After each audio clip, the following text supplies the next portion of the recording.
presented to 450 attendees over 3 days. It was a unique event which focuses on the political, governmental, and social implications of extraterrestrial-related phenomena. It is produced by PRG as part of the emerging activist movement seeking to end a government-imposed truth embargo regarding extraterrestrial-related phenomena.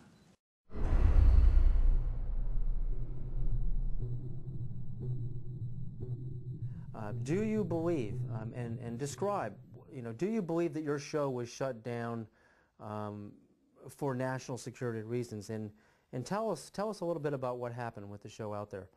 Well, what happened, we sold the show to Sci-Fi Channel, and it was called Out There, and I basically interviewed all of the people that I admired in various fields of study, like Colin Andrews from the Crop Circle movement, Linda Moulton Howe, the expert on cattle mutilations, John Mack.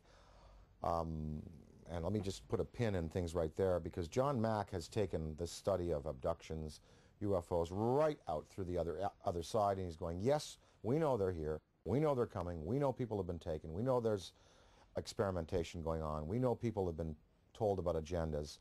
What we now have to do is use that as a key and as a motivation to socially transform this planet to a more peaceful, more loving, more tolerant state.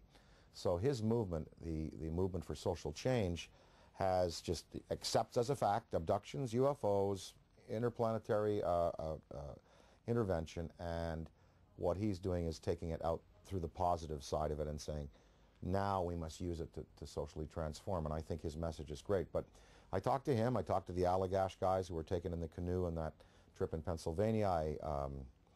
The last show we did, I had both Bassett, who has the UFO time clock, and then Greer. Both Bassett and Greer were there. They were my two guests for the day.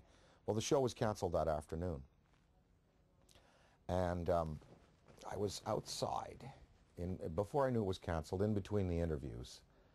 And I was outside, and Britney Spears called me because she wanted me to appear on Saturday Night Live with her. And so I was outside having a cigarette, the phone rang. Oh, Brittany, how you doing? Oh, sure, of course I will. I turned away like this. I turned back, and there was a black Ford across the road, a black Ford sedan. And I was trying to look at the plate, and the plate seemed kind of like fuzzy, and I was, definitely a police car. And two guys were there, and a big, big, tall guy got out of the back seat, and he stood in the street on 42nd Street it was. We were at 42nd Street and 8th Avenue, and he looked right at me. And literally, I was on the phone. Hey, oh, sure, of course I'd love the show. Saw the Ford, went back like this, turned back like a half second later, and it was gone. And that car did not go past me. It did not make a U-turn, because I would have seen 42nd Street. I would have seen that thing take a U-turn and go away. That car vanished. That car was a cloaked vehicle of some type. And whether this was like a warning to me, because the guy got out of the back seat, gave me a real dirty look. That car vanished. I know what I saw. And it was just this fast. It was, oh, hi, Brittany, sure. Oh, of course, I'd love to. Guy gives me a dirty look. Oh, well, sure. Car gone. That's what happened. And then 2 hours later, we were told we were not to continue taping, and the show was canceled, and none of them would air. I don't know. I don't know. Was that an MIB experience? Black helicopters, military abductions that happen. Sometimes people are taken and they talk about then being visited by military personnel and debriefed about their abduction. Was it a technology associated with some of these beings that are visiting that wanted to warn me off, or that wanted to give me verification that I was on the right track? I don't know, but I do know I did turn back a second later, and it takes so long for an automobile accelerating from 0 to 40 miles an hour to reach the corner of 8th Avenue and 42nd Street going past me, and then pulling a U-turn and going out towards Times Square. I would have seen that car. And I looked around. I was looking for that, then it was gone. So, I don't know. The tapes exist. I have them. We're going to try to repackage them. We might put them out on DVD.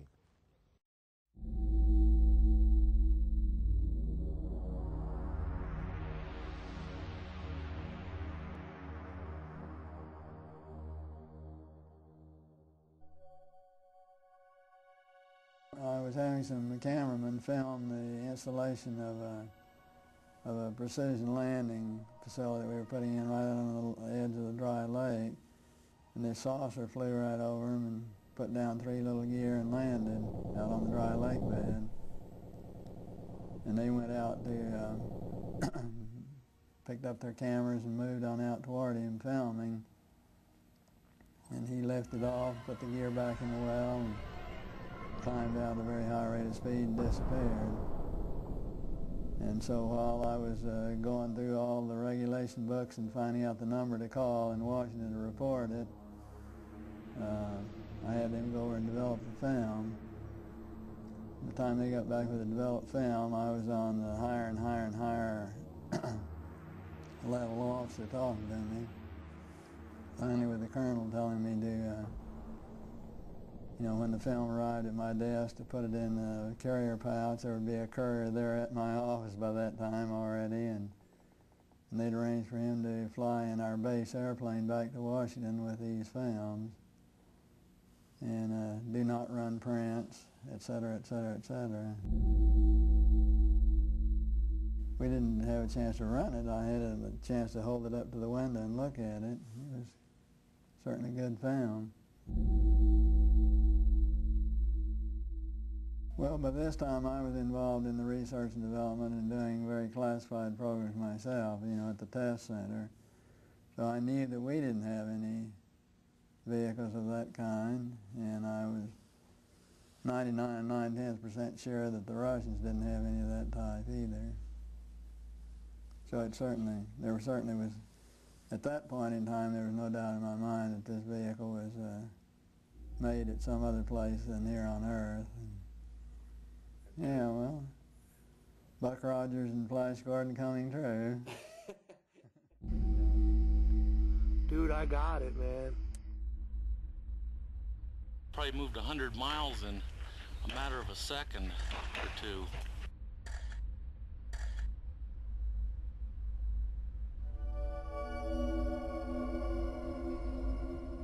In July of 2002, right here in the Washington, D.C. area, there was yet again a airspace jet chase by 2 F-16 jet interceptors, which were chasing a bluish object right outside D.C. In fact, we have one of the key eyewitnesses here in this room today.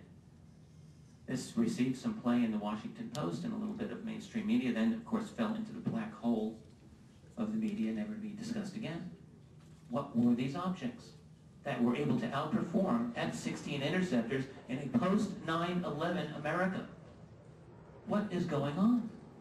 And what are the consequences, or the potential consequences, in the event that we should shoot down a few of them? A related question that I have been asking myself is, to what extent are they really an enemy? What crimes have they committed against humanity? They have certainly upset the military by flying over their most secret installations, by shadowing their planes, by buzzing their astronauts. The Army shot 1,430 rounds of anti-aircraft fire at the UFO between 3:12 and 4:15 a.m. Army Chief of Staff General George C. Marshall wrote a top-secret memo to President Franklin D. Roosevelt that the U.S. Navy recovered an unidentified craft off the coast of California. The retrieved craft was in fact not earthly and in all probability of interplanetary origin. I mean, to me what this is all about is not just, looking up in the sky and saying, wow, there's another UFO, yet another sighting. I mean, it's about exploring the phenomena. We have to get past denial. I mean, everyone is stuck at denial. I mean, mainstream science says the phenomena is not happening, and they don't take it seriously, and they try to sweep with them half the world. But over 50% of the American population, according to polls, believe in the UFO phenomena, and the government just buries it. Well, there's some media that are guilty of trying to suppress, and there are some media that are just throwing the story out there. Now, this Mexican sighting, we had coverage on Fox, we had coverage on CNN, and in the Daily News in the Valley here, we had